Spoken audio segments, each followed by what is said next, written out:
नमस्कार विद्यार्थी मित्रांनो, आज आपण SYB राज्यशास्त्र जनरल पेपर पहिल्या प्रकरणातील विचारप्रणाली या प्रकरणातील विचारप्रणालीची भूमिका या मुद्द्याचा आपण आज अभ्यास करणार आहोत.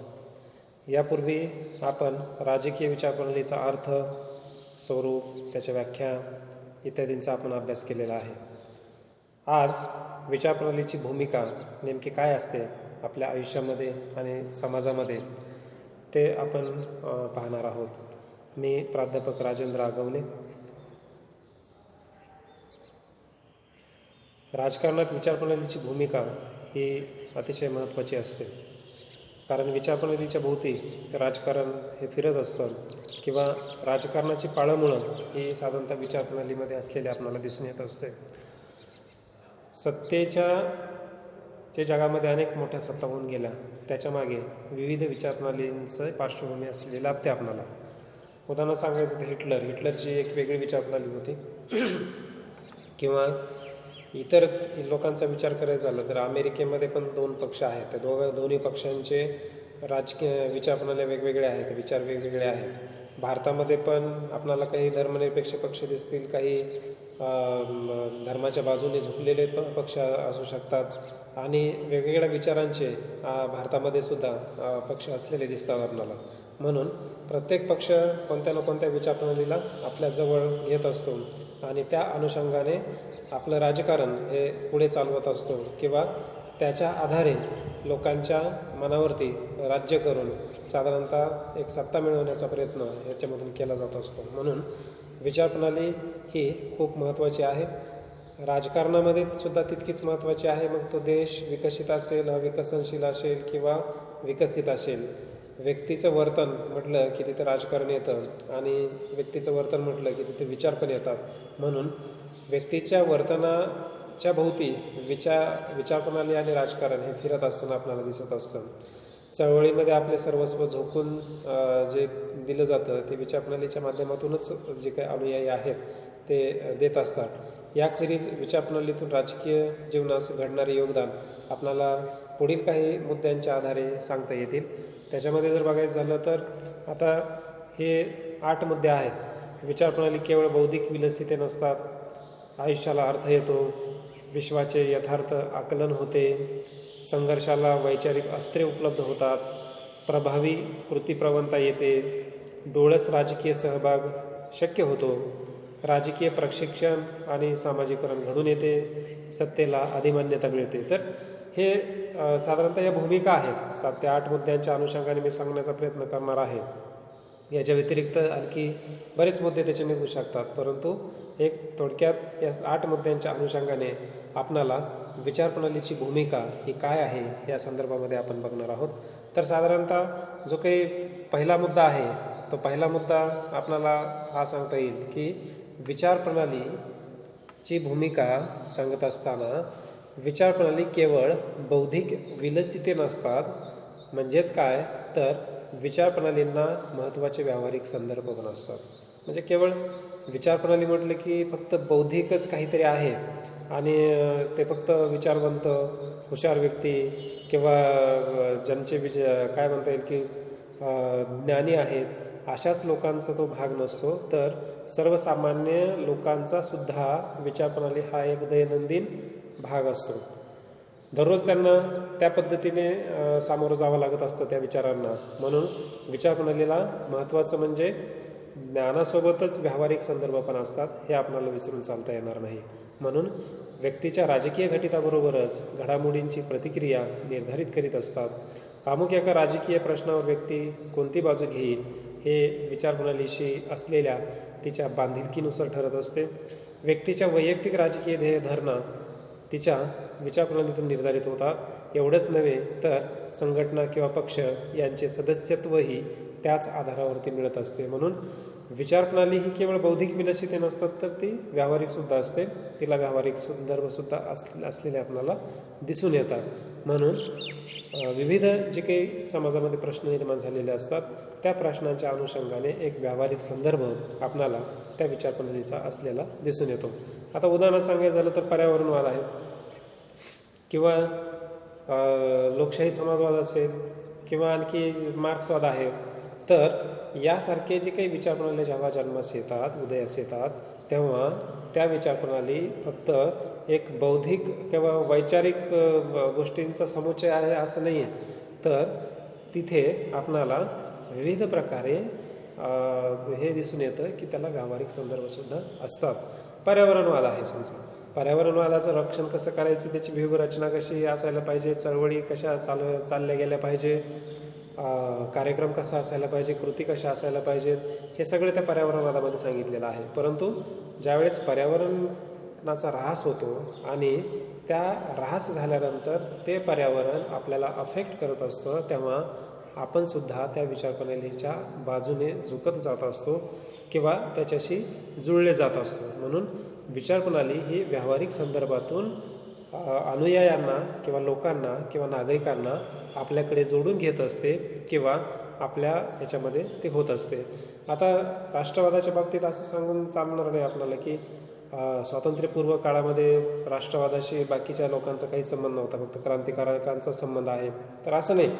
त्यावेळेस ब्रिटिश शासनाने सर्वजण असे पिळून निघालेले होते, पिळवटून निघालेले होते, आणि म्हणून हे पिळवटून निघालेले जे काही लोक आहेत ते सगळ्यांवरती त्याचा इफेक्ट निर्माण झालेला होता. म्हणून व्यावहारिक संदर्भामध्ये त्यांना राष्ट्रवाद काय आहे हे एकदा समजलं आणि त्याच्यानंतर मग ते पेटून उठले. भले बरेच लोक हे प्रत्यक्ष क्रांती करत नसले तरी क्रांतिकारकांना त्यांचा एक पद्धतीने पाठिंबा होता आणि लागेल ती मदत त्यांना करत असत, आणि म्हणून साधारणतः त्यांच्यामध्ये तो एक त्यांचा राष्ट्रवादच म्हणता येईल आपल्याला. किंवा अनेक संदर्भामध्ये आपल्याला ते सांगता येईल की थोडक्यात विचारप्रणाली ही केवळ बौद्धिक नसते, तर विचारप्रणालीला व्यावहारिक संदर्भ पण असतात. तर हा पहिला मुद्दा झाला. दुसरा मुद्दा आपल्याला सांगता येईल विचारप्रणालीचा, तो म्हणजे आयुष्याला अर्थ येतो. विचारप्रणालीमुळे आपल्या आयुष्याला अर्थ येतो. म्हणून मानवी आयुष्याला मानवतेवर प्राण्यांच्या आयुष्यापेक्षा जो वेगळेपणा प्राप्त होत असतो तो म्हणजे आपला जो काही अर्थपूर्ण जगता येण्याचं जी काही मानवी क्षमता आहे त्या क्षमतेमुळे साधारणतः आपल्याला एक वेगळा आहे. म्हणजे आपण केवळ आहार, निद्रा, भय, मैथून एवढ्यावरच थांबलेलो नाही, तर इतर प्राणी आणि आपल्यामध्ये एवढाच फरक आहे की आपल्याकडे बुद्धिमत्ता आहे आणि ह्या बुद्धिमत्तेच्या आधारावरती आपण एक संरचना तयार केलेली आहे, एक सिस्टीम तयार केलेली आहे, एक काय म्हणता येईल की सगळे हक्क आपण उपभोगू शकतो आणि एक सुखी, समाधानी, समृद्ध आणि स्थिर जीवन आपण चालवतो. हे कशाच्या आधारे जगतोय, तर हे आपल्या बुद्धिमत्तेच्या आधारावरती. म्हणजे हत्तीचं बळ जर बघितलं तर आपल्यापेक्षा कैक पटीने जास्त आहे, परंतु तसं बघितलं तर हत्तीला आपण अंकुशित करू शकतो. ते कशाच्या आधारे, तर बुद्धीच्या आधारावरती. म्हणजे मनुष्याला किंवा मनुष्य प्राणी जो आहे त्या मानव प्राण्याला बुद्धिमत्ता असल्यामुळे त्याला एक वेगळेपण प्राप्त झालेलं आहे. मग त्याचं आयुष्य कशामुळे त्याला हे होत असतं, तर त्याचं जे काही आयुष्य आहे त्याचं आयुष्य हे साधारणतः विचारामुळे त्याला अर्थपूर्णता येत असते. आपण समाजामध्ये बघा की बहुतेक लोक हे आध्यात्मिक असतात, काही लोक नास्तिक असतात, काही लोक धर्मांध असतात, काही लोक धर्मनिरपेक्ष असतात, काही लोक स्त्रीवादी असतात, काही पुरुषसत्ताकवादी असतात, काही पुराणमतवादी असतात किंवा काही उदारमतवादी असतात, काही आणखी पर्यावरणवादी असतात, तर काही भांडवलदारी वर्गाचे असतात किंवा काही भांडवलशाही विचाराचे असतात, तर काही मार्क्सवादी किंवा कामगार जो काही मार्क्सवाद आहे त्या विचाराचे असलेले दिसून येतात. काही राष्ट्रवादी असू शकतात तर काही आंतरराष्ट्रवादी सुद्धा असू शकतात. म्हणून आपल्या आयुष्यामध्ये आपण जीवन जगत असताना आपण जो विचार स्वीकारलेला आहे त्या विचाराच्या अनुषंगाने आपल्या आयुष्याला अर्थ प्राप्त होत असतो. थोडक्यात काय, तर आपल्या आयुष्याला अर्थ प्राप्त करून देण्याचं काम विविध जे काही विचार असतात त्या विचारांपैकी जो आपण विचार स्वीकारतो त्याच्यामुळे तो प्राप्त होत असतो. तर बाकी आध्यात्मिक लोक असतात, आध्यात्मिक, तर त्यांना ते विचार त्यांनी स्वीकारलेले असतात आणि त्याच्यामुळे त्यांना एक समाजामध्ये मान सन्मान प्राप्त होत असतो. किंवा बऱ्याच वेळेस काही लोक मानवतावादी दृष्टिकोन स्वीकारतात, काही लोक उदारमतवादी दृष्टिकोन त्यांनी स्वीकारलेला असतो. आणि या माध्यमातून मग काय झालेलं असतं की एक प्रकारे त्यांनी एक पद्धतीने विचारामुळे त्यांच्या आयुष्याला एक अर्थ प्राप्त झालेला असतो. आज आपण महात्मा गांधी, लोकमान्य टिळक किंवा स्वातंत्र्यवीर सावरकर किंवा आणखी इतर काही क्रांतिकारक असतील, यांचं का नाव घेतो? यांचं नाव यासाठी घेतो आपण की त्यावेळेस त्यांनी राष्ट्रवादाची विचारप्रणाली अनुसरून तशी कृती त्यांनी केली. डॉक्टर बाबासाहेब आंबेडकर असतील किंवा छत्रपती शाहू महाराज असतील किंवा महात्मा फुले असतील, यांनी सुद्धा एक विशिष्ट जो काही उदारमतवादी विचार आहे तो घेऊन समाजामध्ये तशा पद्धतीचं वर्तन किंवा तशी पद्धतीची क्रांती केली आणि त्याच्यामुळे आज आपण त्यांचं नाव घेतोय. म्हणून त्यांच्या जीवनाला त्याचा अर्थ प्राप्त झालेला आहे. म्हणून थोडक्यात काय तर व्यक्ती जो विचार स्वीकारतो किंवा जी विचारप्रणाली स्वीकारतो त्या अनुषंगाने त्या व्यक्तीला ओळखलं जातं किंवा त्याची एक आयडेंटिटी तयार होत असते किंवा त्याला तशा पद्धतीने अर्थ प्राप्त होत असतो. म्हणून हा दुसरा मुद्दा आपल्याला सांगता येतो की व्यक्तीला, आयुष्याला या विचारप्रणालीमुळे अर्थ प्राप्त होत असतो. तिसरा मुद्दा आपल्याला असं म्हणता येईल तो म्हणजे तो असा की साधारणतः हा जो काही हे आहे साधारणतः तो म्हणजे विश्वाचे यथार्थ आकलन होत असते. आणि म्हणून हा जे काही विश्वाचे यथार्थ आकलन आहे ते कशा अनुषंगाने होतं तर साधारणतः आपणाला त्या अनुषंगाने विचार करता येईल. थोडक्यात प्रभावी कृतीप्रवणता येते. विचारप्रणालीमुळे काय होतं तर एक प्रभावी कृतीप्रवणता प्राप्त होत असते. व्यक्तीला विचारप्रणालीमुळे सहकार्याबरोबर संघटितपणे किंवा शिस्तबद्धपणे कृती करण्याची प्रेरणा मिळत असते किंवा ध्येय सिद्धीसाठी नेतृत्वाची अधिसत्ता मानली पाहिजे. संघटनेतील आपली भूमिका चोखपणे पार पाडली पाहिजे आणि समर्पित मिशनरी भावनेने स्वार्थ बाजूला ठेवून समष्टीसाठी झळ सोसली पाहिजे हे व्यक्तीला विचारप्रणाली शिकवते. यातून व्यक्तिगत किंवा सामूहिक पातळीवरती नवचैतन्य निर्माण होऊ शकतं. म्हणून विचारप्रणालीचा भूमिकेचा अभ्यास करत असताना आपल्याला असं म्हणता येईल की विचारप्रणाली ही आपल्याला कृतीप्रवण करत असते, ॲक्टिव्ह करत असते, ॲक्टिवेट करत असते. म्हणजे समजा एखादं सिम कार्ड आहे आणि ते सिम कार्ड मोबाईलमध्ये टाकलं की कशा पद्धतीने ते ॲक्टिवेट होत असतं. किंवा कुठलीही गोष्ट एखादी उपकरण आहे, त्या उपकरणाला आपण विद्युत पुरवठा सुरळीत केला की ते उपकरण ॲक्टिवेट होत असतं. तशाच पद्धतीने तो जो काही विद्युत पुरवठा आहे किंवा ते जे काही सिम कार्ड आहे ते म्हणजे आपली विचारप्रणाली आहे. म्हणजे आपल्याला ॲक्टिवेट करण्याचं काम कोण करतं तर एक विचारप्रणाली करत असते. अशा अनेक तरुण नेतृत्व किंवा कार्यकर्ते, अनुयायी आहेत की जे त्या विचारप्रणालीचा स्वीकार केल्यानंतर मोठ्या प्रमाणामध्ये ते ॲक्टिवेट होत असतात किंवा कृतीप्रवण होत असतात. आता उदाहरण सांगायचं झालं तर अशा अनेक आहेत आणि त्याच्यामध्ये जर बघायचं झालं तर साधारणतः उदाहरण सांगायचं झालं तर आपण बघा की समाजातल्या विविध लोकांचा जर अभ्यास केला तर त्याच्यामध्ये दिसतं आपल्याला की नक्षलवादी असतील किंवा दहशतवादी असतील, एका विशिष्ट विचाराने ते ॲक्टिवेट झालेले असतात. अर्थात ते नकारात्मक आहे सगळं काही, परंतु सकारात्मकतेच्या बाबतीमध्ये सुद्धा बघा की पर्यावरणवादाच्या विचाराने झपाटलेले लोक कृतीप्रवण होत असतात. आणि म्हणून कुठे जर वृक्षांची कत्तल होत असेल तर ते तिथे जातात आणि त्या झाडाला कळप असे गच्च आवळून धरतात आणि सांगतात की आम्ही झाड तोडू देणार नाहीत. किंवा कारखाने, कंपन्यांचं जे काही प्रदूषण होणारं असतं त्याच्यापासून तर त्याच्या विरोधात ते जाणारे असतात. किंवा याच्या व्यतिरिक्त राष्ट्रवादाने प्रेरित झालेले लोकसुद्धा आपल्याला असं दिसून येतं की आपल्या जीवाची बाजी ते करत असतात किंवा इथल्या लोकांसाठी ते आपल्या जीवाची किंमत हे मोजायला तयार असतात. म्हणून एक कृतीप्रवणता ही आणायची असेल तर विचारप्रणाली ही आवश्यक असते आपल्याला. तसंच डोळस राजकीय सहभाग शक्य होतो.